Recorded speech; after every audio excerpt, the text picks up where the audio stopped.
எபிரேயர் புத்தகத்தில்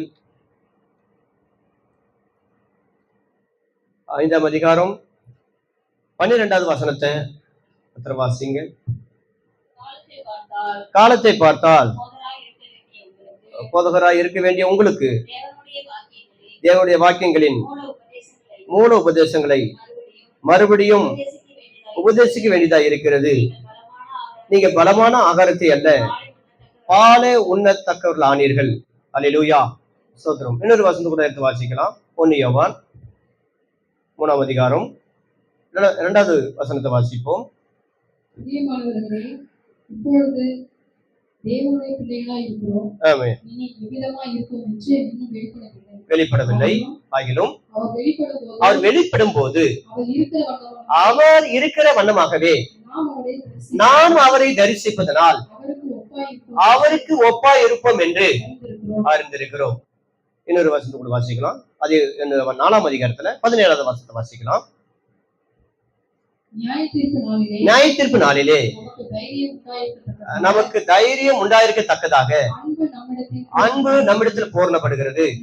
ஏனென்றால் அவர் இருக்கிற பிரகாரமாக நாமும் உலகத்தில் இருக்கிறோம். அல்லேலூயா, அல்லேலூயா, ஸ்தோத்திரம். ஆண்டவராகிய இயேசு கிறிஸ்துவின் நாமத்தினாலே இங்கு கூடி வந்திருக்கிற யாவருக்கும் மகிமை கூட வாழ்த்தி உங்களை வரவேற்கிறேன்.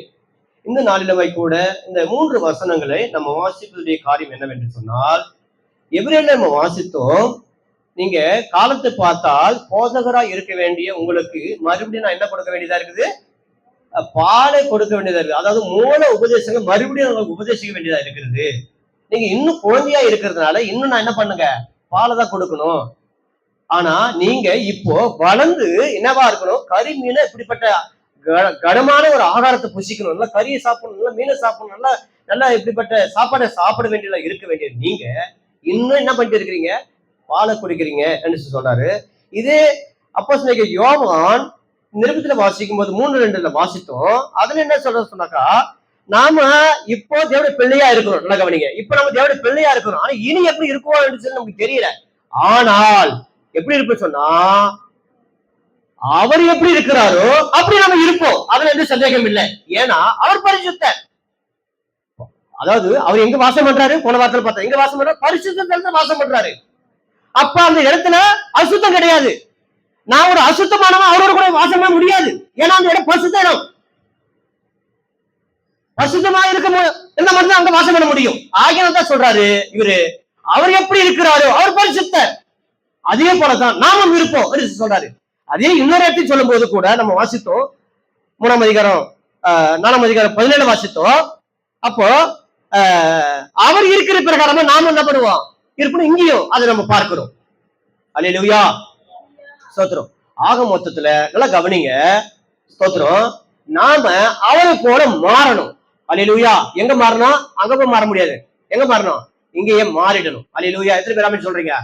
ஸ்தோத்திரம். அப்ப நல்லா கவனிங்க, நம்மை வேதம் எப்படி கூறுகிறது என்று சொன்னால், முதலாவது நாம குழந்தையா உருவாக்குறோம்.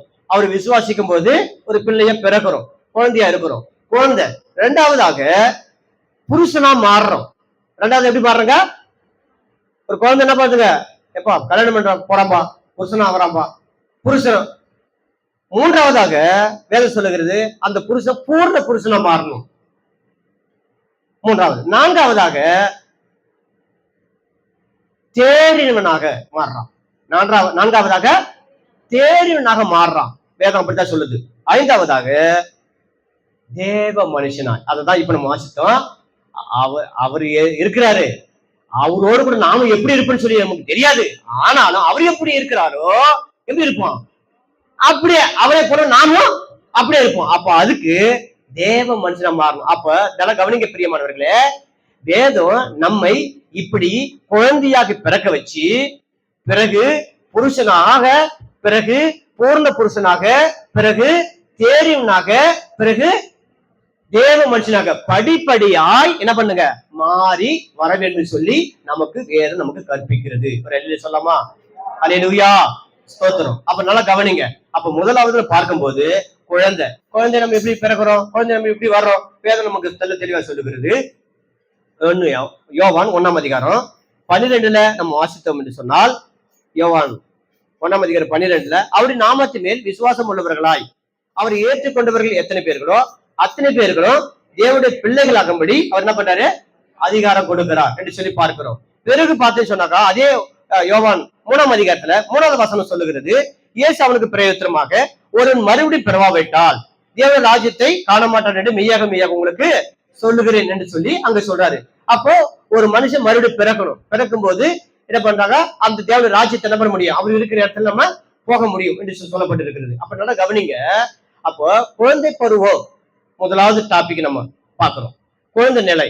அப்ப குழந்தை நிலை, அப்ப இந்த குழந்தை நிலை அடைவதற்கு நம்ம முதலாவது என்ன பண்ணுங்க, அவருக்குள்ளாக பிறக்கணும். நிக்கேதேமு சொல்றாரு, என்ன சொல்றாருனாக்கா, அப்போ மறு பிறக்கணும்னாக்கா மறு தாய் வயிற்றிலிருந்து பிறக்கணுமா சொல்லி கேட்கிறாரு. எப்பா வேத பாருங்கன்னு, வேத தெரிஞ்சவன் நீ இப்படி சொல்லலாமா பேசலாமா சொல்லிட்டு அது விளக்குறாரு. அப்படி அல்ல, ஆவினால் பிறப்பதை குறித்து என்ன பண்றாரு நமக்கு சொல்லுகிறார். அல்லேலூயா, ஸ்தோத்திரம். அப்போ வேதம் சொல்லுகிறது, இன்னைக்கு இயேசு கிறிஸ்துவே உலகத்தின் பாவத்தை சுமந்து தீர்க்க தேவ ஆட்டுக்குட்டி என்று சொல்லி எழுதப்பட்டிருக்கிறது. அல்லேலூயா, ஸ்தோத்திரம். அப்ப இந்த மனுஷனுடைய பாவத்திலிருந்து விடுதலை பெறணும்னு சொன்னாக்க ஒரு மனுஷன் ஆண்டவராக இயேசு கிறிஸ்து மேல என்ன பண்ணுங்க, விசுவாசம் வைக்கணும். அப்ப ஏன் அவர் மேல விசுவாசம் வைக்கணும்னு சொன்னாக்கா, அவர் தான் உலகத்தினுடைய பாவங்களை சுமந்து தீர்க்க தேவ ஆட்டுக்குட்டி. இன்னொரு இடத்துல பார்க்கணும்னு சொன்னாக்கா வேதவசனம் சொல்லுகிறது, ரத்த சிந்துதல் இல்லாமல் பாவ மன்னிப்பு இல்லை என்று சொல்லி இருக்கிறது. அப்போ ஒரு மனுஷன் பாவத்திலிருந்து விடுதலை ஆகணும்னு சொன்னாக்கா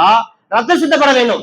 அப்போ ரத்தம் சிந்தப்பட்டு இருக்கிறது, அவர் தான் யாருங்க, நம்முடைய ஆண்டவராகிய இயேசு கிறிஸ்து. இயேசு கிறிஸ்துடைய ரத்தம் சகல பாவங்கள் நீக்கி என்ன பண்ணுங்க, நம்மை சுத்திகரிக்கிறது. அப்ப இயேசு கிறிஸ்துவின் மூலமாகத்தான், இயேசு கிறிஸ்து ரத்தத்தின் மூலமாகத்தான் நமக்கு பாவம் மன்னிக்கப்பட்டு தேவனுடைய பிள்ளையாக மாறுகிறோம். அப்ப தேவனுடைய பிள்ளை மாறுவதற்கு அப்ப நமக்காக அவர் இந்த உலகத்துக்கு வந்து நமக்காக அவர் பாடுபட்டு நமக்காக அவர் ரத்த சிந்தி நமக்காக அவர் மரித்த நிமித்தமாகத்தான் நாம என்ன பண்றாங்க, அவருடைய பிள்ளையா மாறுறோம். ஆகினால் தான் வேதம் சொல்லுகிறது, அவருடைய நாமம் இயேசுதான் இந்த உலகத்துக்கு வந்து தேவ ஆட்டுக்குட்டியாக ரத்த சிந்தி நமக்காக மறுத்திருக்க, அவர் தேவ ஆட்டுக்குட்டியாக இருக்கிறாரு.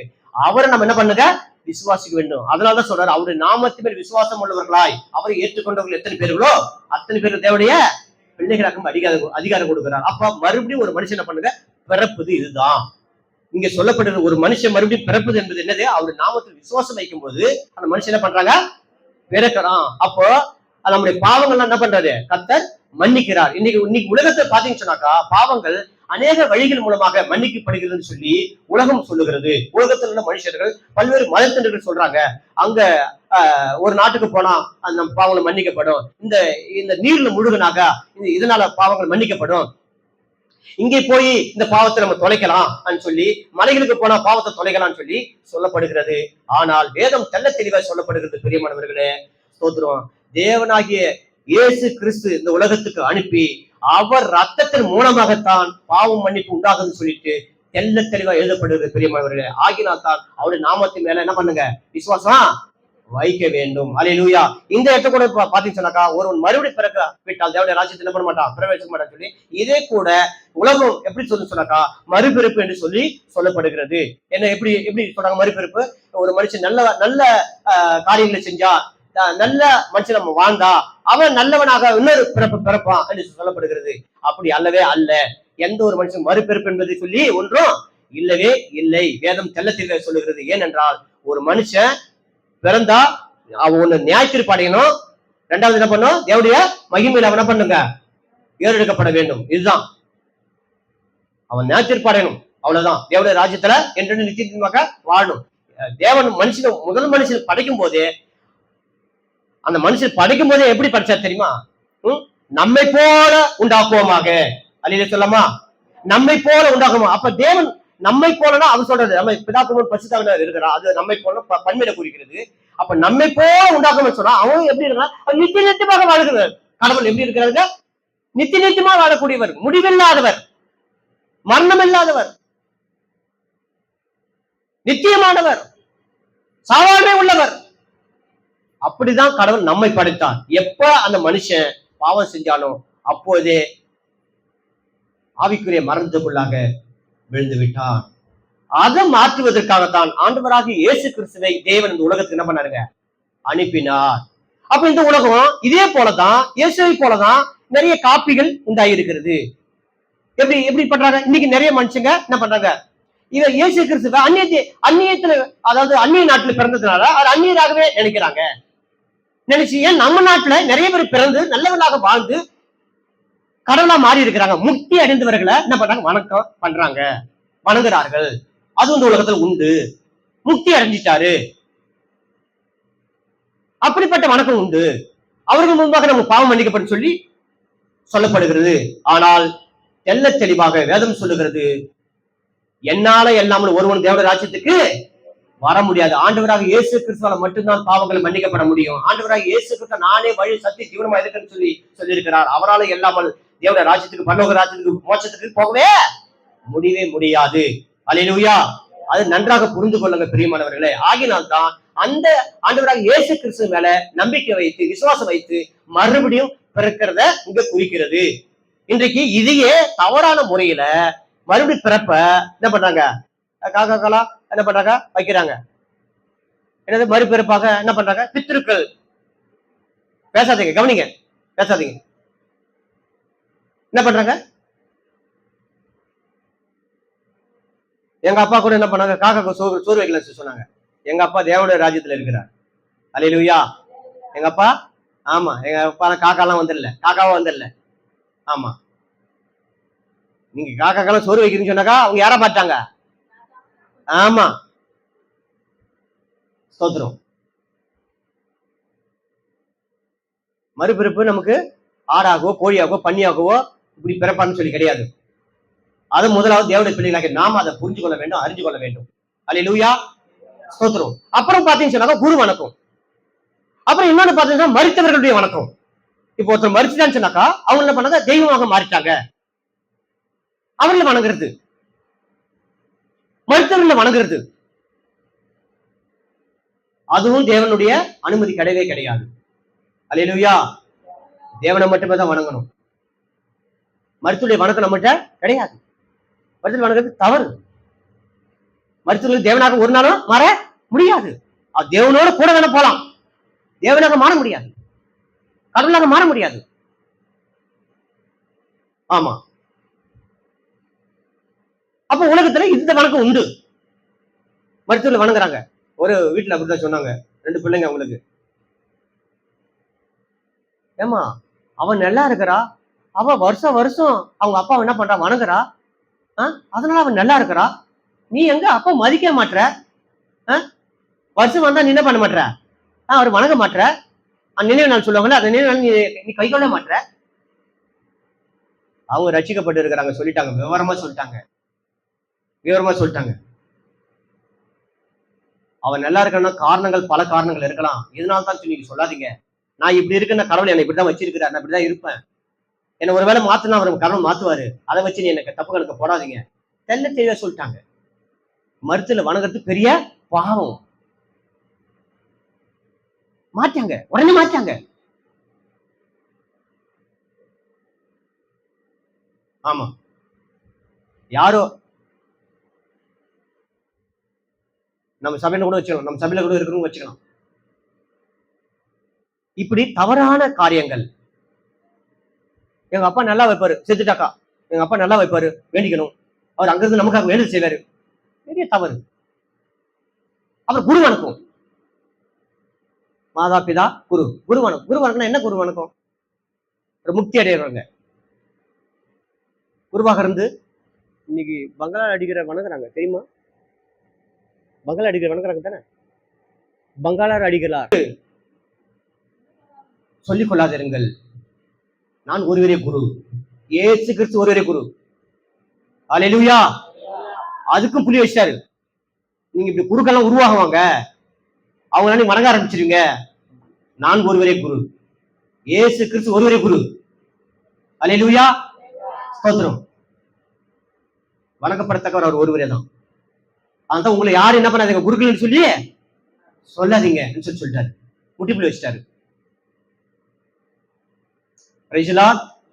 அப்ப பாருங்க, ஒரு மனுஷன் இயேசு கிறிஸ்து மேல ஏன் விசுவாசம் வைக்கிறான்னு சொன்னா, ஏன் மறுபடியும் அவன் பிறகுறான்னு சொன்னாக்கா, நம் பாவங்கள் மன்னிக்கப்பட்டு தேவனோடு இருப்பதற்காகத்தான். அல்லேலூயா. ஸ்தோத்திரம். அதனாலதான் 3 வருஷத்துக்கு சேர்த்து உங்களுக்கு வாசித்தேன். அவர் இருக்கிற வண்ணமாகவே. அப்ப முதலாவதாக நம்ம இந்த டாபிக்க குழந்தை நிலைக்கு இருந்து எங்க தேவ மனுஷன் வரைக்கும் வளர வேதம் நமக்கு உதவியாக இருக்கிறது. அல்லேலூயா. ஒரு தலைப்பு நம்ம பார்க்கலாமா?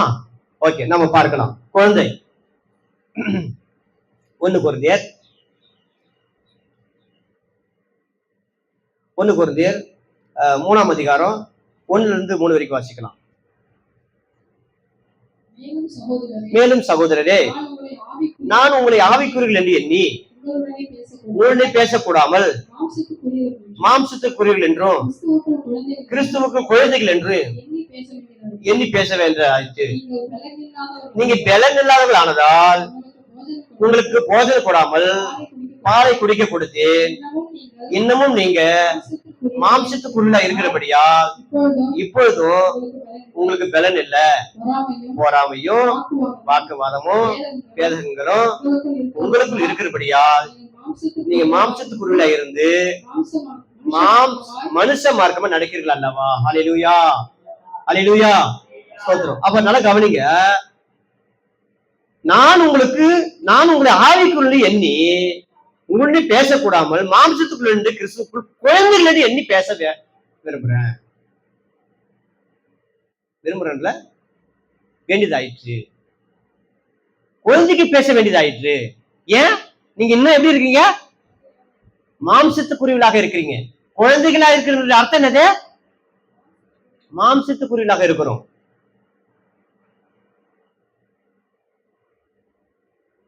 யாரு ஒருவன் பொறாம கொள்றானோ, வாக்குவாதம் பண்ணிட்டு இருக்கிறானோ, மாம்சத்தின் கிரிகளாகிய எச்சரிக்கையாக இருக்கிறானோ, எந்த மனுஷன் ஒருத்தர் மன்னிக்காம இருக்கிறானோ அவங்க யாரு? குழந்தை. இன்னைக்கு கூட பார்த்தோம் கலாத்தியர். எந்த டாபிக்ல பேசணும்னு தெரியல மனுஷன் நமக்கு. இந்த மாம்சத்துக்குரிய காரியங்கள், மாம்சத்துடைய கிரிகள் என்னவா இருக்குது? வெளியரங்கமா இருக்குது சொல்லி பாக்குறோம். அப்போ நல்லா கவனிங்க. அந்த அதே கலாச்சாரத்துல அந்த கடைசி வருஷத்துக்கு முன்னாடி வருஷம் இருக்கு பாருங்க. என்னுடைய ஆசை இச்சைகள் என்ன பண்ண சிலுவையில அரையிறேன் என்று சொல்லி எழுதப்பட்டிருக்கு. உங்க இருக்க நான் படிக்கும்போது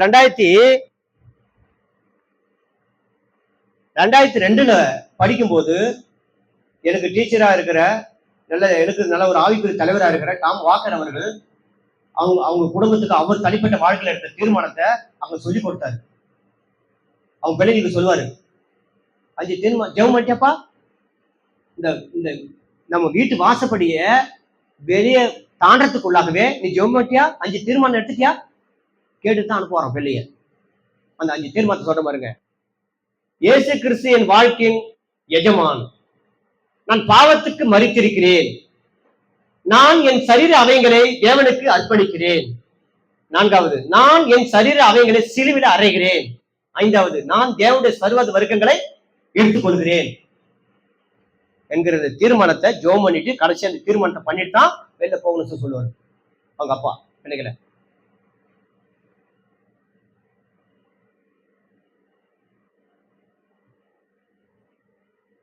அப்போ நல்லா கவனிங்க. நம்ம பிள்ளைகளுக்கு இப்படி என்ன பண்ணுங்க, சொல்லி கொடுக்கணும். அப்ப அந்த குழந்தைத்தனத்திலிருந்து நம்ம வெளிவரணும்னாக்கா, குழந்தைந்து வளரணும்னு சொன்னாக்கா, இப்படிப்பட்ட மாம்சத்துக்கு நம்மளை விட்டு கொஞ்சம் கொஞ்சமா என்ன பண்ணுங்க, ஒரே நல்ல ஒரு குழந்தை வந்துடாது இல்லையா? ஒரு குழந்தை நாளைக்கே வந்துடாது. அந்த குழந்தை என்ன பண்ணுங்க, எத்தனை மாசம் அதோடைய ஆக்டிவிட்டிஸை கேட்டுட்டு வளர்ச்சி பார்த்துட்டு, எத்தனை மாசம்? 6 மாசம். அப்படியா? இப்போ அப்படி இப்படி படுத்துக்கிறோம், அப்படி பிறல்வானே. ஆமா ஆமா ஆமா பிறல்றான். ஒரு வளர்ச்சி 8 மாசம் முட்டி போடுறான். 1 வயசு நடக்க ஆரம்பிச்சிட்டான். நடக்க ஆரம்பிச்ச உடனே நல்லா நடக்கிறானா? நல்லா நடக்கிறானா? இங்க உளறான். எங்க சாய்ஸனை காணும். என்னப்பா அடி ஊந்துட்டான் பாஸ்டர். எத்தனை நேரத்துக்கு கீழே உழறான் பாருங்க. எத்தனை முறை விழுந்திருப்பான். நீ எத்தனை முறை விழுந்த குழந்தைல நடக்க தெரியாத போது? ஏதாவது பல்லுக்கு வண்டிக்கு உந்து இல்லையா? நடக்க தெரியாம உழுந்து என்ன பண்ணப்படுங்க? ஆமா, குழந்தை அப்பப்ப விழும். அந்த குழந்தை அது வளர வளர என்ன பண்ணுங்க? புருஷனா வந்து நிற்கும். இந்த குழந்தையில அந்த விழுறதுன்றது ஆவிக்குரிய அர்த்தம் என்னன்னா, நம்ம எப்போதெல்லாம் பாவத்தில் விழுகிறோமோ, எப்போதெல்லாம் புறங்குறுகிறோமோ, எப்போதெல்லாம் தப்பு பண்றோமோ, அப்பெல்லாம் நம்ம யாரு? குழந்தை. ஆனா நம் புருஷன் அதுதான் சொல்றாரு, உங்களை நீங்க இப்போதைக்கு போதகரா இருக்க வேண்டிய உங்களுக்கு இப்ப என்ன கொடுக்க வேண்டியதா இருக்குதுங்க? உங்களை குழந்தைகள் என்று எண்ணி என்ன பண்ற? பால் கொடுக்குறேன்ன்றாரு. அதனால்தான் நீங்க இப்ப என்னவா இருக்கணுங்க? போதகரா இருக்கணும். புருஷனாகி முதிர்ந்த நிலைக்கு வந்திருக்கணும். இன்னும் நான் உங்களுக்கு பாலை கொடுக்குறேன். அல்லேலூயா. அப்போ வளர்ச்சி நமக்கு வேண்டும். குழந்தை பருவத்துல இருந்து என்ன பண்ணுங்க? வளரணும், வளரணும். நல்லா நடக்க ஆரம்பிப்பான். அவன் குழந்தையில இருந்து என்ன பண்ண கொஞ்சம் வளர்ந்துட்டான். அல்லேலூயா, ஸ்தோத்திரம். சரி, நம்ம 2ஆவது தலைப்புக்குள்ள போயிடலாம். 1 கொரிந்தியர் 13ஆம் அதிகாரம்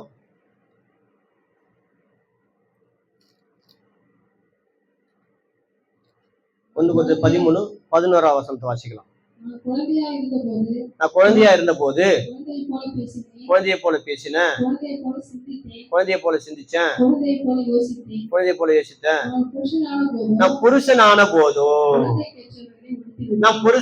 போதோ என்ன பண்ணினுங்க? குழந்தை கேட்டவைகளை ஒழித்து விட்டேன். குழந்தை கேட்டவைகளை ஒழிச்சணும். குழந்தை கேட்டவைகள் என்னது? பொறாம, பேதகங்கள், புறங்குறுதல், வாக்குவாதங்க, இதெல்லாம் என்ன பண்ணிடுங்க? குழந்தைக்குரிய காரியம். தவறான கெட்ட வார்த்தை பேசுறது, மாம்சத்துக்கு கிரிகள் நம்ம கிட்ட இருக்குன்னு சொன்னாக்கா என்னது அது? அதெல்லாம் குழந்தைங்க. எவ்வளோ வயசு இருக்கும். எங்க அம்மாவுக்கு நான் இன்னைக்கு புத்தி சொல்றேன் தான், நான் இல்லைன்னு சொல்ல. எங்க அம்மாவுக்கு புத்தி சொல்றேம்மா, வளர்ந்துட்டா, வயசாயிட்டா, அவங்களுக்கு கற்றுக்கொள்ள வேண்டிய அப்போஸ்தலனாகிய பவுல் தீமோத்தேயுக்கு சொல்றாரு, வயதான தாய்மாருங்க எப்படி இருக்கணும், எப்படி நடந்து கூடன்னு சொல்லி பார்த்தனாக்கா, அவங்க எப்போதும் தேவனோடு கூட முழங்கால் படியிட்டு ஜெபிக்கிறவர்களாக இருக்கணும், ஜெபம் பண்ணலாக இருக்கணும். அவங்களுக்கு பொறுமை அவசியம், நிதானம் அவசியம், அமைதியா இருக்கணும். இதை நான் சொல்றேன், நீ கோச்சிக்க கூடாது. இது உங்க வாழ்க்கையில் இதை வந்துடணும். இது கர்த்தருக்குள்ளாக இருந்தாதான் என்ன பண்ண முடியும்? வளர முடியும். அதனால்தான் அப்போஸ்தலன் பவுல் தீமோத்தேயுக்கு சொல்ற, சபையில இப்படி வயசானவங்க வருவாங்க, அவங்க எல்லாம் எப்படி வளர்ந்து இருப்பாங்க, அவங்களுக்கு எப்படி என்ன சொல்லி கொடு? புத்தி சொல்லு. அவங்க சபை விட்டு நீங்காம எப்போதும் ஜெபிக்கிறவர்களாக இருக்க அவங்களுக்கு கற்றுக்கொடு. அவங்களுக்கு அதுதான் ஜெபிக்கிறது தான். அதை விட்டு வேற வேலை கிடையாது. அவங்களுக்கு ஜெபம் பண்ணணும். வயசானவங்க கோபப்பட்டு பேசிடக்கூடாது, அவசரப்பட்டு வார்த்தை விடக்கூடாது.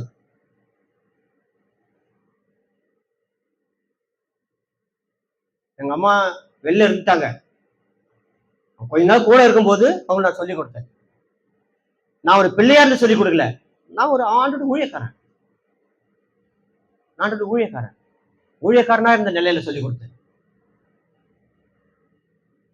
அல்லேலூயா, ஸ்தோத்திரம். அப்ப குழந்தை கேட்டவர்கள் என்ன பண்ணுங்க? ஒழிச்சிடணும்.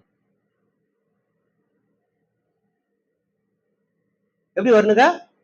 அப்போஸ்தலன் பவுல் சொல்றாரு பாருங்க, நான் குழந்தையா இருந்த போது குழந்தையை போல பேசினேன், குழந்தையை போல சிந்திச்சேன், குழந்தையை போல யோசித்தேன். நான் புருஷனான போதும் குழந்தை கட்டில ஒழிச்சு விட்டேன். நீங்க எதுக்காக சொல்ல வர்றாருன்னா, அந்நிய பாஷைகளை குறித்து பேசிட்டே வராரு. அந்நிய பாஷை நான் குழந்தையா இருக்கும்போது கூட பேசணுன்றாரு. நான் பேசிட்டு வரேன், என் தனிப்பட்ட வாழ்க்கையில் நான் பேசிட்டு தான் வரேன். நீங்க அந்நிய பாஷை பேசலாம் தான் பேசுங்க. அதை கூட பவுல் சொல்றாரு, அது கூட என்னவா குழந்தைக்குரிய காரியம். அப்ப வளர்ந்தவர்களுக்கு என்னது தீர்க்க தரிசனம், ஞானம் வரும், பகுத்தறிவு வரும், இப்படி முதிர்ச்சியான இருக்குது. இது குழந்தையா இருக்கிறதுக்கான வரும். சில பேர் அந்நிய பாஷை பேசுறீங்க, தொடர்ந்து கூட பேசுங்க. ஆனா அதை பத்தி கூட பவுல் சொல்றாரு, இதெல்லாம் குழந்தைக்குரிய காரியம் சொல்றாரு. அதுக்காக பேச வரலாம் சொல்ல வரல, பேசுறதா பேசுங்க. அப்ப குழந்தைக்குரிய காரியம், குழந்தையில இருந்து நான் என்ன மாறுறேன், புருஷனா நான் மாறுகிறேன். அல்லேலூயா. என்னோட வசனத்தை கூட வாசிக்கலாம். 1 தீமோத்தேயு 4ஆம் அதிகாரம்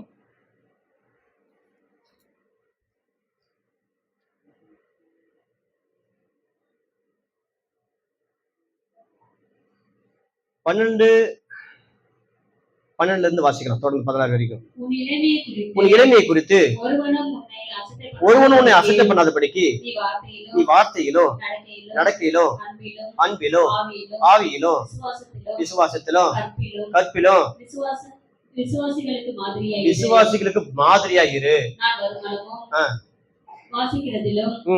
புத்தி சொல்லுகிறதிலும் உபதேசிக்கிறதிலும் ஜாக்கிரதையாயிரு. மூப்பராகிய சங்கத்தார் உன்மேல் கைகளை வைத்தபோது தீர்க்க தரிசனத்தினால் உனக்கு அளிக்கப்பட்ட வரத்தை பற்றி அசதியாயிராதே. நீ தேறுகிறது யாவருக்கும் விளங்கும்படி இவைகளையே சிந்தித்துக் கொண்டு இவைகளிலே நிலைத்திரு. உன்னை குறித்தும் உபதேசத்தை குறித்தும் எச்சரிக்கையாயிரு. இவைகளை நிலை கொண்டிரு. இப்படி செய்வாயானால் உன்னையும் உன் உபதேசத்தையும் கேட்பவர்களையும் ரட்சித்துக் கொள்ளுவாய். ஆமென். அப்போஸ்தலன் பவுல் தீமோத்தேயுக்கு சொல்லும்போது, எப்பா நீ வளர்ந்துகிட்டு வர, இப்ப நீ புருஷனா இருக்கிற, நீ புருஷனா இருந்து மறுபடியும் பூர்ண புருஷனா மாறணும். உன் இளமையை குறித்து நீ வார்த்தையிலும் நடக்கையிலும் அன்பிலும் ஆவியிலும் விசுவாசத்திலும் கற்பிலும் விசுவாசிகளுக்கு மாதிரியா இரு. நாம் வரும் அளவும் வாசிக்கிறது, புத்தி சொல்லிக்கிறது, உபதேசிக்கிறது என்ன பண்ண ஜாக்கிரதையா இரு. அல்லேலூயா, அல்லேலூயா. அப்ப நல்லா கவனிங்க, புருஷனா இருக்கிறவருடைய வாழ்க்கையில வார்த்தையில என்னவா இருக்கணுங்க, உண்மையா இருக்கணும். வார்த்தையிலும் நடக்கையிலும் அன்பிலும், இப்படி ஒவ்வொரு காரியத்திலும் வார்த்தையில ரொம்ப ரொம்ப ஜாக்கிரதையா இருக்கணும்.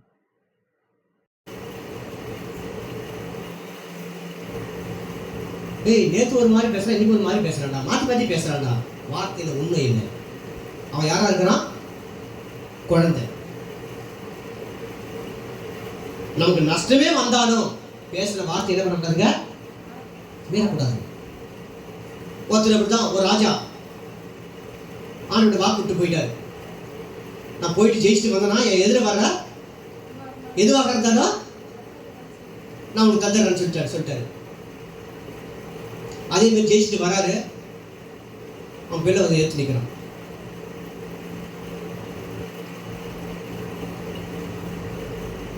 சொல்லிட்டான், அதனால என்ன பண்ணும், பலி கொடுத்தான். அதனால்தான் பேசுற வார்த்தையில ஜாக்கிரதையா இருக்கணும். நம்ம பேசுற வார்த்தைய கவனமா பேசணும்.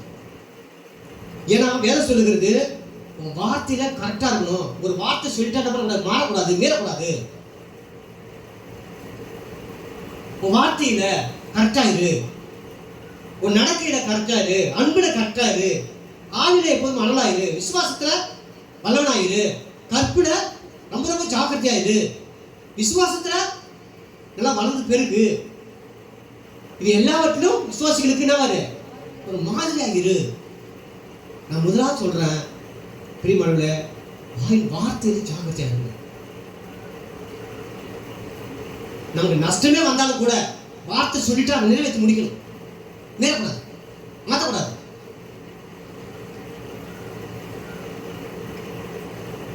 நம்ம உயிரே போற காரியமாக சரி, அதுதான் ஒரு தான் சொல்ல ஒரு ராஜாவை தன் பிள்ளையே என்ன பண்றான், வாக்கு கொடுத்துட்டான், அதை மீறக்கூடாது, வாக்கு நிறைவேற்றலாம், சொன்னதை மாற்றக்கூடாது. ஒரு வார்த்தை சொல்லிட்டு அதை நிறைவேற்றி முடிக்கணும். வார்த்தையில் என்ன பண்ணுங்க, எல்லாருக்கும் மாதிரியா இருக்கணும், ஜாக்கிரதையா இருக்கணும், மாற்றி பேசிடக்கூடாது.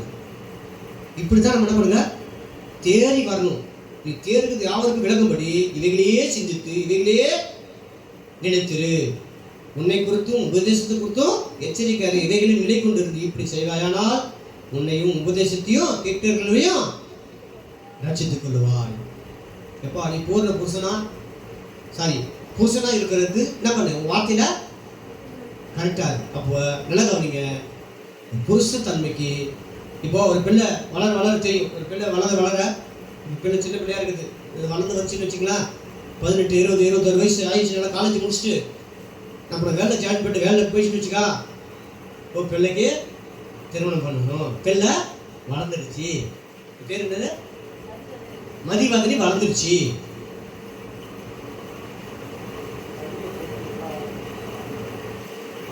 பபுள் வளர்ந்துட்டான், புருஷன் ஆயிட்டான், பபுளுக்கு திருமணம் பண்ணணும், புருஷன் ஆயிட்டான். வளர்ச்சி வேணும். நிறைய பேர் வயசு வளர்ந்துருவாங்க, குழந்தையாவே இருப்பாங்க, குழந்தைத்தன்மையாவே இருப்பாங்க. நான் சொல்ற குழந்தைத்தன்மை தெரியுமா, ஒரு பாச பிள்ளை கூட நான் பார்த்தேன், பிறப்பு அப்படி. அதே மாதிரி நம்ம சர்ச்சில் கூட எங்கள் சர்ச்சில் வந்து சர்ச்சில் கடந்த நாட்களில் ஒரு மீட்டிங் வச்சுருந்தாங்க, சொல்லி போயிருந்தேன். ரிசர்வ் கூட பண்ணாங்க. எனக்கு பற்றி சாக்காயிடுச்சு, சர்ச்சில் கடமை வச்சு அப்படின்னு ஃபஸ்ட்டு அவனுக்கு அவங்க நினைவு இருக்காது, சுயதனம் இல்லாதவன்.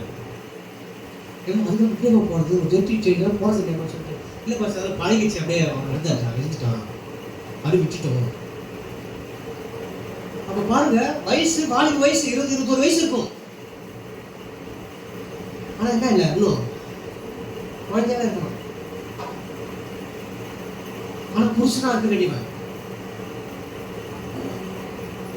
அப்ப இன்றைக்கு கூட அநேக சபைக்கு வந்து பல வருடங்கள் ஆகியும் கூட இன்னும் நம்ம குழந்தையா இருக்குன்னு சொன்னாக்கா அந்த பிள்ளைக்கு தான் சமம்.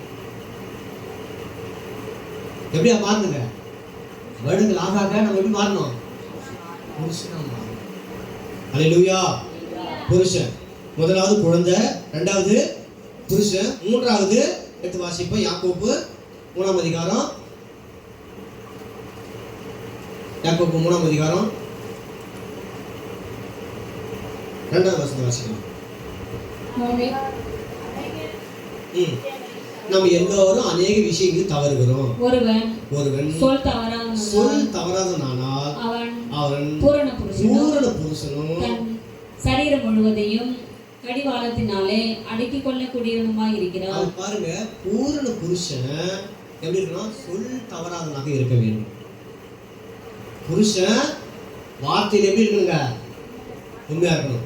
அப்போ வார்த்தையில் உண்மையா இருந்தா அவன் என்ன பூர்ண புருஷனா மாறுவான். அப்போ பாருங்க, ஒருத்தர் சொல் தவறாதனால் அவன் எப்படி இருக்கிறான், பூரண புருஷனும். இப்போ பூர்ண புருஷனுக்கு அடையாளம் என்னங்க, வார்த்தையில கரெக்டா இருக்கணும்.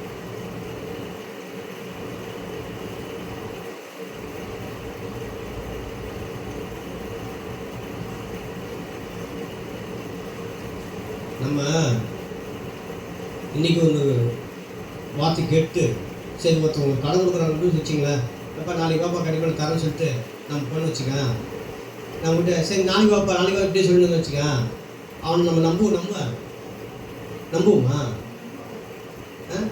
அவன் என்ன இல்லை, வார்த்தையில் அவன் சொன்னதை நிறைவேற்றலை, அவன் சொல்கிறத எதுவுமே செய்யலை. அப்போ சொல்லு என்ன பண்ணக்கூடாதுங்க, தவறக்கூடாது. பல காரணம் இருக்கும். மறுநாள் கூட என்ன பண்ணிக்கலாம், அப்பா நான் தர சொன்ன உண்மைதான், ஆனால் இப்போ நான் தரமாட்டேன், காரணம் இது நான் தரமாட்டேன், அதுக்காக சொல்லிட்டாருன்னு சொல்ல முடியாது. அதுக்காக நான் சொல்லிட்டேன் அப்படின்னு சொல்லி எல்லாத்துக்கும் கிடையாது. இன்னைக்கு உன்னை பற்றி தெரியாம நான் இன்னைக்கு நான் உங்களுக்கு தரேன் சொல்லிருப்பேன். உன்னை பற்றி தெரிஞ்சு போச்சு, நாலு சொல்லிட்டாங்க. அப்போ அவனுக்கு அப்போ கொடுக்காதுப்பா. அதனால எப்பா நான் கொடுக்காதுன்னு நினைச்சேன், ஆனால் உங்களுக்கு நான் கொடுக்க மாட்டேன். அதனால பேச்சு தவறுது, அது கிடையாது. பேச்சு சொல் தவறுது என்பது என்னன்னு சொன்னாக்கா, அந்த வார்த்தை ஒன்று சொல்லிட்டாக்கா அது என்ன பண்ணுங்க, நிறைவேற்றுங்க. இன்னும் கூட சொல்ல போனா, நான் கொடுக்குன்னு சொல்லிட்டு உன்னை பற்றி தவறா சொல்லிட்டாக்கா, எப்பா உன்னை பற்றி தவறா சொன்னா நான் உன்னை கொடுக்குன்னு சொல்லிட்டேன். ஏன் நான் கோரிக்கை புதுசாக இருக்குன்னு சொன்னா நான் வார்த்தைக்கு நான் செய்கிறேன், ஆனால் நீ மற்றவங்க சொன்ன பேர நீ நடந்துக்காத சொல்லி கூட கொடுக்கலாம். ஏன்னா நான் பூர்ண புதுசாக இருக்குன்னு சொன்னாக்கா நான் வார்த்தை சொல்லிட்டேன், ஆனால் நிறைவேற்றுன்னு சொன்னாக்கா அதை நான் செஞ்சே ஆகணும். உன்னை பற்றி தவறா தெரிஞ்சா கூட நான் மாறாத செய்யற பத்தியா, நான் என் பூர்ண புதுசுக்கு அது அர்த்தம். காரணம் நான் தவறி சொல்லிட்டேன். பிரியமானவர்களே, வார்த்தையில உண்மை, வார்த்தையில நடக்கையில ஆமா, சொல் தவறுல நம்ம மாறவே கூடாது, சொல் தவறவே கூடாது. நெல்லு போட்டா நெல்லு விளையும், திணைய போட்டா தினை விளையும், விடைய போட்டா வினை விளையும். நல்ல வார்த்தை போட்டா அது நல்ல வார்த்தை வெளிவரும், கிரியில் வெளிவரும். கெட்ட வார்த்தை போட்டா கெட்ட வார்த்தை கிரியா வெளிவரும். அப்ப சொல்லு எதை கவனிங்க. ஒரு சண்டையில கூட ஒருத்தர் சொன்னாங்க பாருங்க, பேச்சுவார்த்தை பேசிட்டு இருக்கும்போதே சொல்லிட்டாங்க, இவன் அடிச்சுட்டான், இந்த மாதிரி பண்ணலாமா போகலாமா சொல்லி பேசணுங்கப்பா. இப்படியே பேசிட்டு இருக்கும்போது அவங்க சொன்னாங்க, அவன் சொல்றான் அந்த வார்த்தையில, எப்பா நீ என்னை அடிச்சதுக்கு திருப்பி கூட அடிச்சிருக்கலாம், ஆனா நீ சொல்லலே அடிச்சிட்ட. எப்படி எது எப்படி நீ அடிச்சுன்னு சொல்லி என்கிட்ட சண்டை வாங்கின, என்னை அடிச்சு கூட எடுத்துருக்கலாம், நான் வாங்கிட்டு போயிருப்பேன். ஆனா இப்ப என்ன பண்ணிட்டேன், நீ சொல்லவே நீ அடிச்சிட்ட, அதை விட இது பெருசு.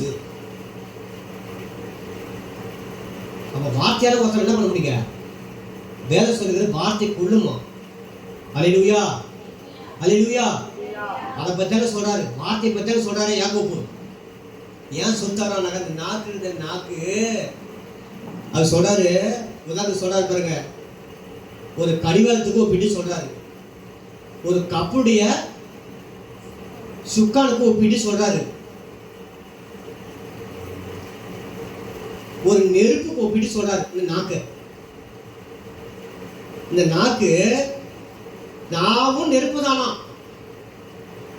எப்படி நெருப்பு காட்டை கொளுத்தி விடுகிறதோ, இந்த நாக்கு நெருப்பு தான். எல்லாரும் கொளுத்திடும், சாவச்சிடும்.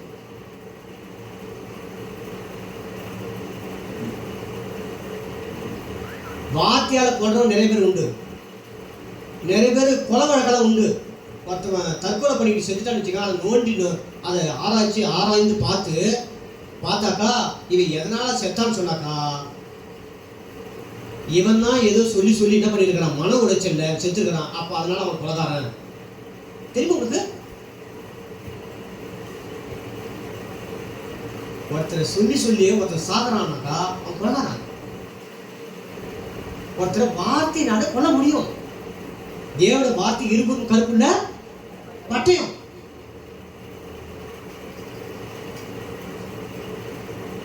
வார்த்தை பட்டயம், வார்த்தை கொல்லுமா, வார்த்தை கத்தி போட்டது கொல்லும். இப்ப யோசித்து பாருங்க, எத்தனை பேரை கொண்டு இருக்கணும், எத்தனை பேரை வார்த்தையை சொல்லி கொண்டு இருக்கணும். நீங்களே யோசித்து பாருங்க. உலகாரமா வந்து உட்காந்துட்டு இருக்கணும்.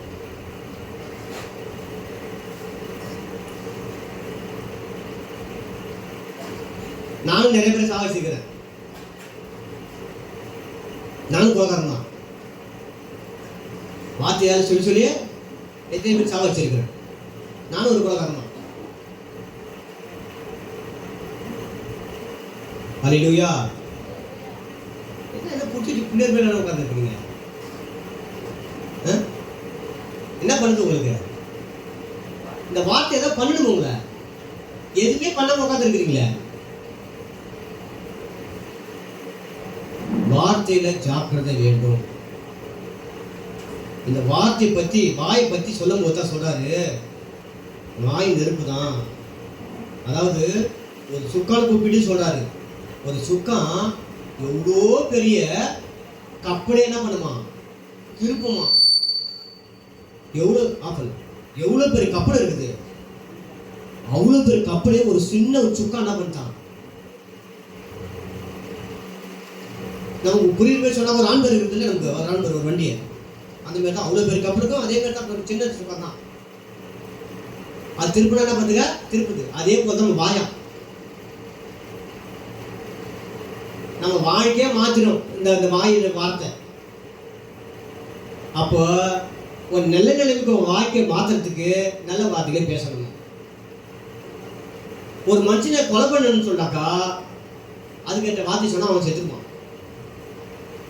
எத்தனை பேருங்க தண்டனை அனுப்பிச்சிருக்கிறாங்க, நீ தாண்டா பண்ணு சொல்லிவிட்டு. நான் என்னங்க பண்ணா, நீ அவனை வேதனைப்படுத்தினங்க, அந்த வார்த்தை தான் அவன் தற்கொலை பண்ணி செத்துட்டான், நீ கொலைக்காரன் திருப்பி இருக்கிறாங்க. வார்த்தையில ஒருவன் சொல் தவறானால் அவன் பூர்ண புருஷன். அல்லேலூயா. பூர்ண புருஷனா இருக்கணுமா, வார்த்தையில ஜாக்கிரதையா இருக்கணும். அல்லேலூயா, ஸ்தோத்திரம். மூன்றாவதாக பூர்ண புருஷன். மூன்றாவதாக இன்னொரு வாசகம் கூட வாசிக்கலாம். எபேசியர்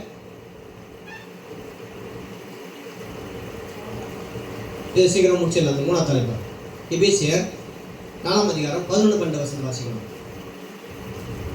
மேலும் நாம் அனைவரும் தேவனுடைய குமாரனை பற்றும் விசுவாசத்திலும் அறிவிலும் ஒருமைப்பட்டவர்களாகி கிறிஸ்துவினுடைய நிறைவான வளர்ச்சியின் அளவுக்கு தக்க பூரண புருஷராகும் வரைக்கும் பரிசுத்தவான்கள் சீர்பொருந்தும் பொருட்டு. இங்க பாருங்க, பூர்ண புருஷராகும் வரைக்கும் பரிசுத்தவான்கள் சீர்பொருந்தும் பொருட்டு, பரிசுத்தவான்கள் சீர்பொருந்தும் பொருட்டு சுவிசேஷ ஊழியத்தின் வேலைக்காகவும் கிறிஸ்துவின் சரீர வகை சபையில பக்தி விருத்தி அடைவதற்காகவும் அவர் சிலர் அப்போஸ்தலராகவும், சிலர் தீர்க்கதரிசிகளாகவும், சிலர் சுவிசேஷகர்களாகவும், சிலரை மேய்ப்பராகவும் போதகராக ஏற்படுத்தியிருக்கிறாரு. அப்ப பூர்ண புருஷர் ஆகிற வரைக்கும் நம்ம இப்படிப்பட்ட 5 ஊழியக்காரர்களை வச்சிருக்கிறார். எதுக்காக ஊழியக்காரர்கள் வச்சுக்கிறாரு? பூர்ண புருஷர் ஆகிறதுக்காக. ஏன் உபதேசம் பண்ண, ஏன் உபதேசம் பண்ணப்படுகிறது? இப்போ ஏன் செய்தி கொடுக்குறோம்? ஏன் உபதேசம்? இப்போ நம்ம எல்லாரும் என்ன ஆகணும்? பூர்ண வேலை சொல்றது பாரு, பூர்ண புருஷர் ஆகிற வரைக்கும் பரிசுத்தவான்கள் சீர்பொருந்தும் பொருட்டு இந்த சுவிசேஷத்துக்காக என்ன பண்றாரு? 5 விதமான ஊழியத்தையும் ஊழியக்காரர்கள் வைத்திருக்கிறார். அல்லேலூயா, அல்லேலூயா, ஸ்தோத்திரம். அதுக்காக தான் ஊழியக்காரர் வச்சிருக்கிறோம். அவனை பூர்ண புருஷனா மாற்றுவதற்காகத்தான் ஊழியக்காரனை வச்சிருக்கிறார். அல்லேலூயா, ஸ்தோத்திரம். பூர்ண புருஷனாகிறது முதலாவது சொல்லு தவறக்கூடாது. 2வது விஷயத்த பூர்ண புருஷனுக்கு உதாரணமாக யோசேப்புக்கு ஒப்பிட்டு நம்ம சொல்லலாம். யோசேப்பை பற்றி நீங்கள் வரலாறு வாசிக்க சொன்னால் ஆதியாகம புஸ்தகம் 37 50 அதிகாரங்கள், மொத்தம் 13 அதிகாரம். ஆதியாகமம் 37 50 அதிகாரங்கள். நடிபத்து சில சம்பவங்கள் வந்து நுழையும். ஆனால் நீங்கள் அந்த 13 அதிகாரத்திலையும், அதாவது 37ஆம் அதிகாரத்திலிருந்து 50ஆம் அதிகாரம் வரைக்கும் நீங்கள் வாசித்தீங்கன்னு சொன்னாக்கா, யோசேப்பை பற்றி நீங்கள் படிச்சீங்கன்னு சொன்னாக்கா, அவன் இளமையிலிருந்து 17 வயசுலேருந்து அவன் எப்படி அவன் தேவ மனுஷனாக மாறினான்றத பார்க்க முடியும். மிக முக்கியமாக பூர்ண புருஷனா அவன் மாறிக்கிறத பார்க்க முடியும். அவன் சொல்கிறான் பாருங்க, எடுத்து வாசிக்கலாம். ஆதியாகமம் 50ஆம் அதிகாரம். நீங்கள் வீட்டில் போயிட்டு இந்த 37ஆம் அதிகாரத்திலிருந்து 50ஆம் அதிகாரம் வரைக்கும் மொத்தம் 13 அதிகாரத்தை நீங்கள் வீட்டுக்கு படிங்க. இப்போ வாசிக்கிறது மட்டும் 50ஆம் அதிகாரம் 15 வாசிங்க. தங்கள் தகப்பன் மரணம் அடைந்ததை யோசேப்பின் சகோதரர் கண்டு, ஆமா, யாக்கோபு மரணம் அடைந்த பின்பு ஒருவேளை ஆ. யோசேப்பு நம்மை பகைத்து நாம் அவனுக்கு செய்த எல்லா பொல்லாங்குக்காகவும் நமக்கு சரிக்கு சரி கட்டுவான் என்று சொல்லி யோசேப்பின் இடத்தில் ஆள் அனுப்பி, உம்முடைய சகோதரர் உமக்கு பொல்லாங்கு செய்திருந்தாலும் அவர்கள் செய்த துரோகத்தையும் பாதகத்தையும் நீர் தயவு செய்து மன்னிக்க வேண்டும் என்று உம்முடைய தகப்பனார் மரணம் அடையும் முன்னே உமக்கு சொல்லும்படி கட்டளையிட்டார். ஆகையால் உம்முடைய தகப்பனுடைய தேவனுக்கு ஊழியக்காரராகி நாங்கள் செய்த துரோகத்தை மன்னிக்க வேண்டும் என்று அவனுக்கு சொல்ல சொன்னார்கள். அவர்கள் அதை யோசேப்புக்கு சொன்னபோது அவன் அழுதான். பின்பு அவனுடைய சகோதரரும் போய் அவனுக்கு முன்பாக தாழ் விழுந்து, இதோ நாங்கள் உமக்கு அடிமைகள் என்றார்கள். யோசேப்பு அவர்களை நோக்கி, பயப்படாதிருங்கள், நான் தேவனா? நீங்கள் எனக்கு தீமை செய்ய நினைத்தீர்கள், தேவனோ இப்பொழுது நடந்து வருகிறபடியே வெகு ஜனங்களை உயிரோடே காக்கும்படிக்கு அதை நன்மையாக முடிய பண்ணினார். ஆதலால் பயப்படாதிருங்கள், நான் உங்களையும் உங்கள் குழந்தைகளையும் பராமரிப்பேன் என்று அவர்களுக்கு ஆறுதல் சொல்லி அவர்களோட பட்சமாய் பேசினான். ஆமென். ஹல்லேலூயா. ஸ்தோத்திரம். இப்போ யாக்கோப்பு மரிக்கிறார். யாக்கோப்பு மரிச்ச உடனே யோசேப்பை 17 வயசு இருக்கும்போது அவன் என்ன பண்றாங்க, அவனுடைய சகோதரர்கள் அண்ணன்மார்கள்லாம் சேர்ந்து என்ன பண்றாங்க, அவனை சாகடிக்கலாம்னு நினைச்சு சாகடிக்க பார்க்குறாங்க. பிறகு எகிப்தர்கிட்ட வித்து போட்டுடுறாங்க. எகிப்தில் வந்து தான் இவன் பெரிய ஒரு ஆளாக, பெரிய ஒரு ராஜாவாக என்ன பண்ணுறான், அதிபதியாக வந்து நிற்கிறான். அப்போ இங்கேயே அவன் தஞ்சை பகுதி இங்கேயே குடியிருக்கும் போது பஞ்சத்து நிமித்தமாக யாக்கோப்பு கூட பற்றி தன் தகப்பனையே தன் அண்ணன்மார்கள் எல்லாரையும் வரவழைச்சு இங்கே வந்து வாழுங்க, பஞ்ச காலம் வரைக்கும் இங்கே இருந்துச்சு சொல்லும்போது பஞ்சகாலம் முடியும் இங்கேயே தங்கி விட்டாங்க. தங்கி இருக்கும்போது பிறகு யாக்கோப்பு மரிக்கிறார். யாக்கோப்பு மரிச்ச உடனே அண்ணன்மார்கள் என்ன பண்ணுறாங்க, எப்பா இது வரைக்கும் நம்ம உயிரோடு இருக்குன்னு சொன்னாக்கா யாரால் தான் உயிரோடு இருக்கிறோம், நம்முடைய அப்பாவால் தான். உங்கள் அண்ணன்டா அவனை இது மாதிரி எதுவும் செய்யக்கூடாதுடா அவன் சொல்லிட்டு யோசேப்பு கிட்ட சொல்லி வச்சுருந்து இருப்பார். அதனால அப்பா நிமித்தமாக நம்ம தம்பி இது வரைக்கும் நம்ம என்ன பண்ணல, ஒரு தீங்கு நமக்கு செய்யலை. இப்போ அப்பா மரிச்சிட்டாரு. அப்பா மரிச்ச உடனே யோசேப்பு இப்போ யோசேப்பு பெரிய அதிகாரியாக இருக்கிறான். சும்மாவே நம்மளை அவன் பழி வாங்கிறதுக்கு சொல்கிறதுக்கு எதுவும் இல்லை. இப்போ பெரிய அதிகாரியாக இருக்கிறான், நம்மளை பழி வாங்கன்னு சொல்லிட்டு தான் அவங்க என்ன பண்ணாங்க, திட்டமிடுறாங்க. தன் தகப்பன் மரணம் அடைந்ததை யோசேப்பின் சகோதரர் கண்டு, ஒருவேளை யோசேப்பு நம்மை பகைத்து நாம் அவனுக்கு செய்த எல்லா பொல்லாங்குக்காகவும் நமக்கு சரிக்கு சரி கட்டுவான் என்று சொல்லி யோசேப்பிடத்தில் ஆள் அனுப்பி, உங்களுடைய சகோதரர் உமக்கு பொல்லாங்கு செய்திருந்தாலும், எப்படி சொல்றாங்க பாருங்க, உங்களுடைய சகோதரர் உமக்கு பொல்லாங்கு செய்திருந்தாலும் அவர்கள் செய்த துரோகத்தையும் பாதகத்தையும் நீ தயவு செய்து மன்னிக்க வேண்டும் என்று உங்களுடைய தகப்பனார் மரணம் அடையும் முன்னே உமக்கு சொல்லி கட்டிட்டார். சொன்னாரு சொல்ல தெரியல, மரணம் அடைந்து சொல்லியிருந்தாராம், எந்த பொல்லாங்க செய்யக்கூடாதுன்னு சொல்லி ஆள் அனுப்புறான். ஆகையால் உங்களுடைய தகப்பனுடைய தேவனுக்கு ஊழியக்காரனாகிய நாங்கள் செய்த துரோகத்தை மன்னிக்க வேண்டும் என்று அவனுக்கு சொல்ல சொன்னார்கள். அவர்கள் அதை யோசேப்புக்கு சொன்ன போது அவன் அழுதான். அல்லேலூயா. ஏன் தெரியுமா அழுதான்? நான் யாருக்கு எது நான் செய்ய மாட்டேன், நான் பழி வாங்கன்னு சொல்லிட்டு நீங்கள் நினைக்கிறீங்களே, அது நினைச்சு என்ன பண்றான், அவன் அழறான். நான் ரொம்ப உங்களுக்கெல்லாம் செய்ய போறேன், நீங்க எங்க செஞ்சது வந்து நீங்களா செஞ்சீங்க சொல்ற பாருங்க. தேவன் தான் செஞ்சாரு. நீங்க வெகு தீமை செய்ய நினைச்சீங்க, ஆனா தேவன் அதை என்ன பண்ணிட்டாரு, அதை நன்மையாக மாத்திட்டாரு. சொல்றாங்க. பின்பு அவனுடைய சகோதரர் போய் அவனுக்கு முன்பாக தாழ விழுந்து, இதோ நாங்கள் உமக்கு அடிமைகள் சொல்றாங்க பாருங்க. அவ்வளவு பயனான விஷயம் பாருங்க. ஒருத்தர் நம்ம தீமை செய்ய நினைச்சாலும் அதனால நான் தண்ணியை மறந்துட பாருங்க. விழுந்து மன்னிப்பு கேட்கிறான். யோசேப்பு அவர்களை நோக்கி, பயப்படாதீங்க. யோசேப்பு அவர்களை நோக்கி பயப்படாதீங்க, நான் தேவனா, நீங்க எனக்கு தீமை செய்ய நினைச்சீங்க, தேவனோ இப்போது நடந்து வருகிறபடியே நீ வீட்டை உயிரோடு காக்கும்படிக்கு அது நன்மையாக மாற்றினா. சொல்லாமா? அல்லேலூயா. ஸ்தோத்திரம். அவன் பாருங்க, யோசேப்புடைய பூர்ண புருஷத்தன்மைக்கு நல்ல ஒரு அடையாளமாக விளக்குகிறான் பாருங்க. பூர்ண புருஷன் மன்னிப்பான். அது யார் எவ்வளவு பெரிய தவறு பண்ணாலும் சரி. யோசேப்பை கொலை நினைக்கிறாங்க, அதுக்காக கோயிலி போட்டாங்க, அப்புறமா தூக்கி எடுத்தா யோசேப்பு விற்கிறாங்க. அப்புறம் இதை விட வேற என்ன பெருசா இருக்குதுங்க? வேற என்ன இருக்குது? போய் அப்பா கிட்ட போய் செத்து விட்டான்னு போய் சொல்லிட்டாங்க. அப்பாவும் தன் பிள்ளை செத்துட்டான்னு சொல்லி அவனும் நினைச்சிட்டாரு. இதை விட வேற என்ன இருக்குதுங்க? அதையே யோசேப்பு என்ன பண்றாங்க? மன்னிக்கிறான். அல்லேலூயா. நான் பூர்ண புருஷன் சொல்றதுக்கு நான் தைரியமா சொல்லுவேன்.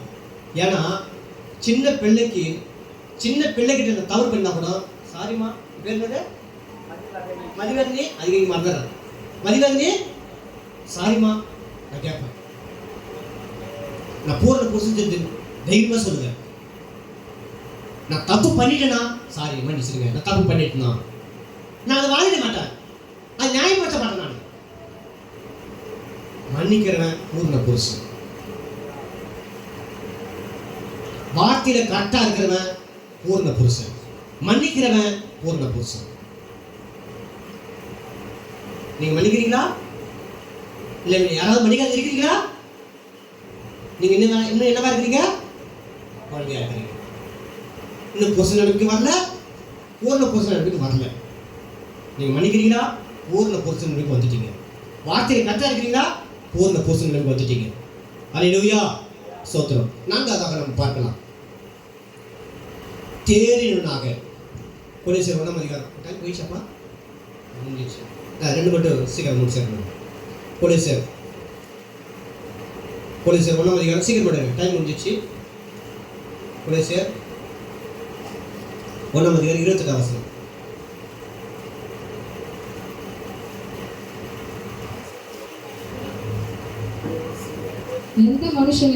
எந்த மனுஷனையும் கிறிஸ்து இயேசுவுக்குள் தேறினவனாக நிறுத்தும்படிக்கு அவரையே நாங்கள் அறிவித்து, எந்த மனுஷனுக்கும் புத்தி சொல்லி, எந்த மனுஷனுக்கும் எல்லா ஞானத்தோடும் உபதேசம் பண்ணுகிறோம். அல்லேலூயா. ஸ்தோத்திரம். தேறினவனாக நிறுத்தும்படிக்கு. தேறினவனாக என்ற மனுஷனுக்கு உதாரணமாக சொல்ல போனாக்கா யோபு. யாக்கோபு சொல்றாரு யோபு குறித்து. யாக்கோபு யோபை பற்றி சொல்றாரு. யோபை பற்றி நீங்க தெரிஞ்சுக்கன்னு சொன்னாக்கா 1-2 அதிகாரத்திலேயே அவனை பற்றி நீங்க தெரிஞ்சுக்கலாம். யோபு எப்பேற்பட்டவன் யாருன்னு சொல்லிட்டு. அதன் பிறகு அவன் சில காரியங்கள் மாறி வருகிறது. யோபுடைய நற்குணத்தை, அவனோட பொறுமையை, அவனோட நிதானத்தை, யோபுடைய காரியத்தை பார்த்தனாக்கா அவன் தேர்வினாக விலகி வருவதற்கு இங்க கவனிங்க, பேசாதீங்க.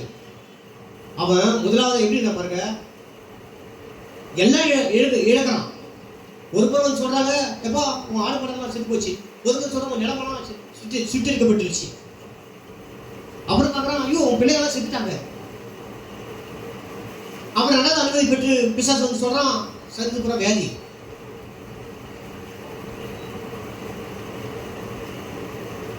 அப்போ கூட அவன் சொல்றான், தேவனை ஒரு குற்றம் சொல்ல, கத்தர் கொடுத்த கத்தர் நமக்கு பெயர். ஸ்தோத்திரம். அல்லேலூயா. ஸ்தோத்திரம். நாம் சோதிக்கப்படும் போது நம்ம பொறுமையா இருக்கிறது இல்லை. ஏன் அந்த சோதனை வருது சொன்னா, நம்ம பொறுமையா இருக்கும்போது தான். நான் கடந்த பல வருடங்களாக நான் பல்வேறு உபத்திற்குள்ளாக பாடலுக்குள்ளாக வந்த போது எனக்கு தெரியல, ஏன் எனக்கு இதெல்லாம் சொல்லி கேட்டேன். யோபு பத்தி நான் படிச்சு கூட இருக்கலாம், ஆனாலும் எனக்கு தெரியல, ஏன் எனக்கு இதெல்லாம் வச்சுதான். ஆனா பிரியமானவர்களே, கர்த்தர் இந்த உபத்தில இருந்தோம், பாடுகள் இருந்தோம், நம்ம பொறுமையை கற்றுக் கொடுக்க முடியாத கர்த்தர் நமக்கு அந்த உபத்தை அனுமதிச்சிருக்கிறார். பொறுமையை கற்றுக் கொடுக்க முடியாது, தேறினாக நிற்கும்படியாக. அதுக்காக நான் தேறினாக வந்துட்டு சொல்லி நான் சொல்ல வரல. கர்த்தர் தேறினாக மாற்றி கொண்டு வருகிறார். அல்லேலூயா. ஸ்தோத்திரம். நமக்கு தெரியல, நமக்கு சில விஷயம் தெரியும். நமக்கு இப்போ இந்த யோபு கூட 1-2 இடத்துல கரெக்டாக பேசிட்டாருங்க. ஆனா பிறகு பார்த்து சொன்னாக்கா அவன் நண்பர்கள்லாம் வந்து பேச பேச பேச அவருக்கு வேற மாதிரி ஆயிடுச்சு. அவரும் சில வார்த்தையை பேச ஆரம்பிக்கிறாரு.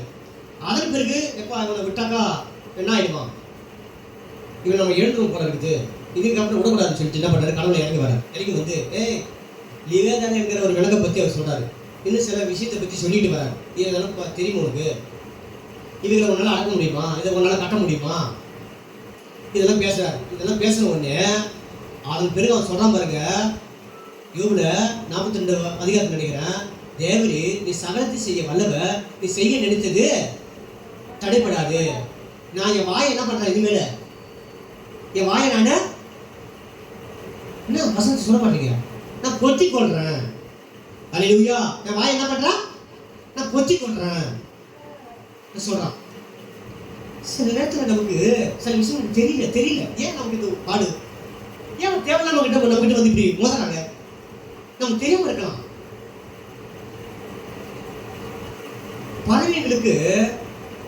பறவைங்க என்ன பண்ண சொன்னாக்கா, அது உதாரணத்துக்கு இந்த பருந்து இருந்து பாருங்க, பருந்து ரொம்ப உயரத்துல போயிட்டு என்ன பண்ணும், தன் கூட்டை கட்டுமா. கூட்டை கட்டி என்ன பண்ணுமா, அந்த குஞ்சு பிறந்த பிறகு அதுக்கு வேண்டிய ஆகாரத்தை என்ன பண்ணுமா, எங்கெங்கெல்லாம் போய் கொண்டு வந்து அப்புறம் வாயில் வைக்குமா, வாயில் வச்சு அது வளர வைக்குமா. அது கொஞ்சம் கொஞ்சமாக வளர அது நக்க வளர என்ன பண்ணுமா, அது பறந்து காட்டுமா. இப்படி பறந்து காட்டி என்ன பண்ணுவோம், சிலது பறக்க ஆரம்பிக்குமா. சிலது பறக்க ஆரம்பிச்சு பறந்து கண்ணு வந்து அங்கே வந்து உட்காந்துருமா. ஆனால் சிலது ஏதாவது ஒன்று என்ன பண்ணுமா, பயந்துக்கிட்டு ஐயோ கிழந்து ஊந்துட்டா என்ன ஆகும் சொல்லி பயந்துக்கிட்டு என்ன பண்ணுமா, சிலது அடக்கி வச்சுக்குமா. இப்படி பறந்து பிராக்டிஸ் பண்ணுறதால கொஞ்சம் பறக்க ஆரம்பிச்சிடும். ஆனால் சிலது பயந்துட்டு இருக்கிறது என்ன பண்ணும், பறக்காதனால பறக்காமலே இருக்குமா. இது இப்படியே விட்டா இது சரி வரான்னு சொல்லிட்டு என்ன பண்ணுமா, அந்த பருந்து தான் மேலே ஏறி உட்கார வச்சுக்குமா. உட்கார வச்சுக்கின்னு அது என்ன பண்ணுமா, அப்படியே பறக்குமா.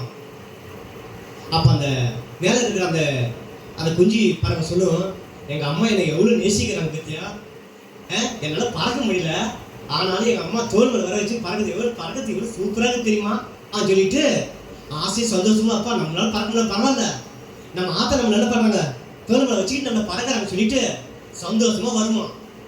இப்படி சந்தோஷப்பட்டு வர்றதுக்குள்ளே அந்த சந்தோஷம் நிலைக்காதபடிக்கு இப்படி தள்ளி விட்டு போடுமா. அந்த பறவை இப்படி தள்ளி விட்டு போயிடுமா. அந்த பறவை பொத்துரு கீழே விழுந்து, ஐயோ நம்ம என்ன தப்பு பண்ணிட்டோம், நம்ம கொஞ்சம் பிறந்ததுல இருந்து நம்ம தாய் நம்மளை நல்லா ஊட்டி வளர்த்தாங்க, நல்லா தானே வளர்ந்தோம், இப்போ என்ன பண்ண, நம்ம என்ன ஆச்சு, நம்ம பாடுபடமா ஊத்திரப்படமா நமக்கு இது தெரியலன்னு சொல்லி தவிக்கிற பத்தியா. அது போல அதுக்கு ஒன்றும் புரியாம தவிச்சு போய் அப்போ தான் கூட இருந்த பறவைகளையா நினைச்சு பார்த்தான், எப்படியோ பறந்து தப்பிச்சே. அது போல நம்மளும் என்ன பண்ணுவோம், ட்ரை பண்ண சொல்லிட்டு அது ட்ரை பண்ண ஆரம்பிக்குமா. அதுக்கப்புறம் தான் பறக்க ஆரம்பிக்குமா. எப்படியாவது உயிர் பிடிச்சுன்னு சொல்லிட்டு என்ன பண்ணுமா, பறக்க ஆரம்பிக்குமா. ஆத்தா அதையும் பார்க்கும், அதை ட்ரை பண்ணதை பார்த்துட்டு கடைசி அதால முடியலன்னு சொல்லி கீழே விழும்போது அப்படியே தாங்கிக்குமா.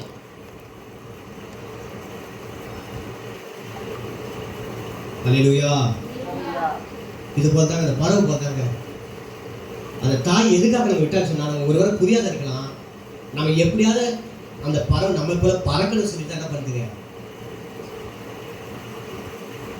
அந்த தாய் பறவை ஆசைப்படுகிறத போல தேவன் நம்மோடு என்றென்று இருக்கும்படிக்கு தேவன் இப்போது எப்படி இருக்கிறான்னு சொல்லி நமக்கு தெரியும், ஆனா நாம எப்படின்னு சொல்லி தெரியாது. யோகா சொல்றாரு இல்ல, அது போல தெரியாத நாம எப்படி இருப்போம், அவர் இருக்கிற வண்ணமாகவே இருப்போம். அப்போ அந்த தாய் பறவை நம்ம போல பறக்கணும்னு சொல்லி ஆசைப்பட்டா என்ன பண்ணுங்க, அந்த குஞ்சு பறவைய தூக்கி போடுது. இதை நமக்கு தெரியாம, நாம இதை தெரியாம ஏன் நமக்கு இந்த உபத்திரம், ஏன் இந்த பாடு, ஏன் இந்த வியாதி, ஏன் இந்த கஷ்டம், இந்த பறவை போலவே நம்ம என்ன தப்பு பண்ணோம், நம்ம ஆத்த ஏன் நம்மளை கீழே போட்டா அது குழம்பிக்கிட்டு கிடக்குறோம். நாம பறக்க கத்துக்கணும்னு சொல்ற மாதிரி, அந்த குஞ்சு பறக்க கத்துக்கணும்னு சொல்ற மாதிரி நாம இந்த பொறுமையை கத்துக்கிறதுக்காக கர்த்தர் எல்லா உபத்திரத்தை பாடுக்கு அனுமதிக்கிறார். அல்லேலூயா, அல்லேலூயா, ஸ்தோத்திரம். நாம கத்துக்கணும், நம்ம அவர்கிட்ட போக இருக்கிறோம். அதுக்கு முன்பாக என்ன பண்ணுங்க, தேர்வு நாம மாறணும். அல்லேலூயா, ஸ்தோத்திரம். அது பண்ணிக்கணும். முதல்ல 5 பாட்டு 2 தீமோத்தேயு 3:16 முடிச்சிடலாம். நான் 5 நிமிஷம் முடிச்சிடலாம். டைம் ஏற்கனவே போயிடுச்சு. இந்த சப்ஜெக்ட் கொஞ்சம் 5 தலைப்பு கொஞ்சம் போகும்னா கொஞ்சம் போட்டுங்க. 2 தீமோத்தேயு 3:16 17 வசனம். வேத வாக்கியங்கள் எல்லாம் வேத வாக்கியங்கள் எல்லாம் தேவாவினால் அருளப்பட்டிருக்கிறது. தேவாவினால் அருளப்பட்டிருக்கிறது. தேவனுடைய மனுஷன் தேறினவன். தேவனுடைய மனுஷன் என்னங்க? தேவனுடைய மனுஷன் தேறினவன். தேறினவனாகவும். எந்த நற்கிரியை செய்ய அப்ப தேவனுடைய மனுஷனுக்கு என்னங்க? தேறினவனாக மாறவும் எந்த நற்கிரியை செய்ய தகுதியாக இருக்கும்படியாக அவனுக்கு என்ன வேணுங்க?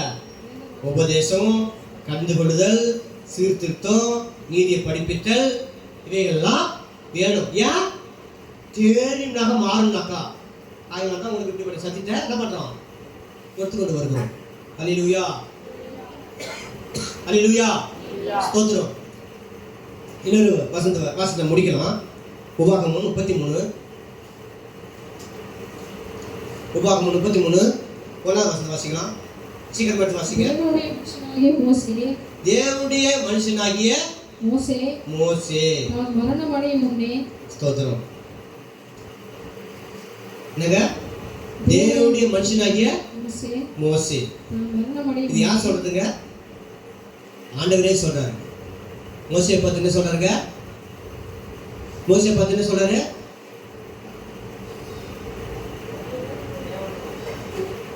மோசே பார்த்து என்ன சொல்றாரு? சொல்லு வாய்த்தது. மோசே பார்த்து என்ன சொல்றாரு? தேவனுடைய மனுஷன். அல்லேலூயா. கடைசியா நம்மளை பார்த்து சொல்ற வார்த்தை என்னங்க? நம்மளை பார்த்து சொல்லுவா குழந்தை. இப்ப விழறான், எனக்கு குழந்தைப்பா. அப்புறம் என்னது?